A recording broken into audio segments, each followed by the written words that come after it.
atariishadan Hollywood-ka aad arkaysaan wiilkan waxay ka soo qaadatay meel markaasi agoomaha laakiin waxa ka horeysay in qashinka lagu soo tuuray oo goobta agoomaha la keenay haddaba waa sidee intaas ku dambeeyay 22 sano kadib wiilkii sideese uu ugu abaal celiyay dhacdadan muuqaalkan maanta waa ayaan idin kula wadaagi doonaa adigoo ka daawanaysid qadar show waxaan ka codsanayaa muuqaalka inaad like saarto u sii share gareysa saaxiibadaada adiga oo soo follow gareynaya boggeyga qadar show aad baad u mahadsan tahay atariishadan caanka ah ee filimada Hollywood-ka waxa ay tagtay mid ka mid ah wadamada Asia iyada oo soo qaadatay wiilkan balse ay isku dagaaleen wadankii wiilka uu u dhashay iyo wadankii Mareykanka iyada ay ka soo jeeday sidoo kalena intii uu ku dambeeyay wiilka 22 sano kadib muxuu ugu abaalguday haweeneydii noloshiisa wax ka bedeshay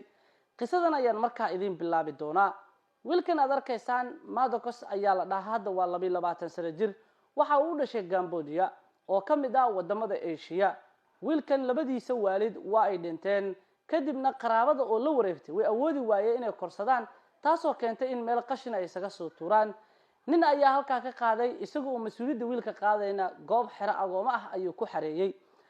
atariishada iyo wiilkan sida ay ku kulmeen ayaad isweydiinaysaa atariishada Hollywood-ka ee Angelina Jolie First They Killed My Father film kala dhaho ee ugu horeeyay ee Asia ay ku soo jasho Cambodia ay ku jishay waxaana waa filimkeedii nasiibka badnaa ee dhaqaalaha ugu faraha badan isagu soo xareeyay ay ku taajirtay iyadoo sida aaminsan ay tookadii labaad marka laga reebo film jelista ay tagtay Cambodia maadaama wadanka nasiibka uu u yahay waxay rabtay inay qof ay ka korsato halka ay ka doonato waxa dhacday markii ay booqatay iyadii saygeeda xaruntii agoomaha caruur fara badan in halka ay ku arkeen tagitaankii markii ay qiimeysay ayaa hal wiil uu ka soo daba ooyay waana Madokos oo yiri hooyo kelmadaas waxay keentay Angelina Jolie in ay qalbada markaasi ay ka ooyso isla markiina ay go'aansato in wiilkaasi ay iyada korsato maxaa dhacay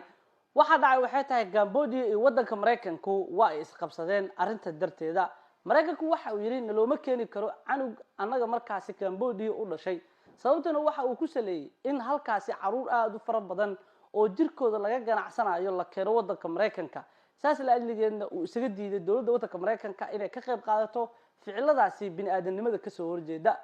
haddaba Angelina Jolie waxay ku qasbanaatay in ay qaadato dhalashada labaad ee wadanka Cambodia halkaasna ay guri ka samaysato iyada oo muwaadinad noqonaysa waxaana dhacday in sidaasi ay markaa sharci ahaan uga badiso go'aankii diidmada ee wadanka Mareykanka sidii ay Mareykanka ku geysatay wiilkan Madokosna waxa uu ahaa mid isagu markaa ay korisay hase ahaatee markii ay isguursadeen Brad Pitt waxa dhacday in magaca markaasi Pitt lagu daro markaa lahaanshiyaha ama canugan inuu markaa ay dhaleen oo Brad Pitt markaasi aabanimo uu aqoonsaday taasoo keentay dhaqaale fara badan markaa inuu uga baxo sida caruurtiisa oo kale ee u dhashay Angelina Jolie isku soo wada markii ay isdagaaleen hooyada waa Angelina Jolie iyo Brad Pitt ay isfurayeen yuu la saftay arinta ugu xiisaha badan weeyaan waxa uu la saftay Angelina Jolie oo mar waxa dhacday inay xitaa is-aflagaadeeyeen isagii iyo ninka aabaha uu ahaa dhaqaalaha ka bixin jiray ta kale aad isweydiinayso filimada miyuu jilay waxa jira film hooyadiis ay director ka tahay oo uu isagu jilaa ka noqday ee film uu Zumbi ku jilayay oo ABC Brad Pitt uu qayb ka noqday kaasoo la dhaho World War Z oo isagu markaasi uu jilay laakiin qaybta jileenka ma xiiseeyo oo waxa uu bartaa cilmiga biochemistry-ga isagoo oo waliba Koonfur Korea u aado waxbarasho wadankiisa Cambodia waxa uu ka hirgeliyay mashaariic waaweyn oo intaasoo kun oo dad ah ee ka shaqaaleeyeen waxaana dhinaca kale uu furay hay'ad dadka masaakiinta caruurta agoominta ee wadanka Cambodia saacideysa haddaba daawada sideed u aragtaa muuqaalka warbixintan